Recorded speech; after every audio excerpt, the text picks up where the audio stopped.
Welcome to அரசியல் talkies. இன்னைக்கு நம்ம பார்க்க போகிற படம் படைத்தவனே எடுத்துக்கொண்டான்.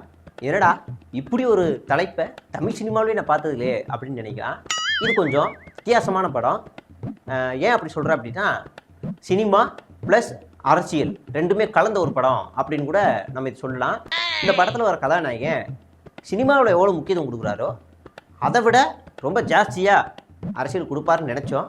ஆனால் கொடுக்கல. ரொம்ப லத்தாஜிக்கலாகவே இவர் இருக்கார். இவர் திருந்துறாரா இல்லையா, என்ன மாதிரியான கதை நகருது அப்படிங்கிறது தான் இந்த படத்தோட கதை. ஒன் லைனில் இதை சொல்லணும் அப்படின்னா, இவரை கொண்டு வர்றது மேலே இருக்க டெல்லி, இவரை படைக்கிறாங்க. அப்புறம் ஒரு பிரச்சனை ஆகுது. அந்த பிரச்சனைக்கு அப்புறமா டெல்லியே இவரை எடுத்துக்குது. அதுதான் படைத்தவனே எடுத்துக்கொண்டான் அப்படின்னு ஒரு வரியில் இதை நம்ம சொல்லலாம். இவர் அரசியல் வரப்போகிறாரு அப்படின்னு பல தகவல் வந்துகிட்டே இருந்துச்சு. அதாவது இந்த கதாநாயகன் ஒரு கட்சியை ஆரம்பிக்கிறதுக்கு முன்னாடியே இந்த கட்சியிலிருந்து மட்டும் எதுவுமே அஃபீஷியலாக வராது.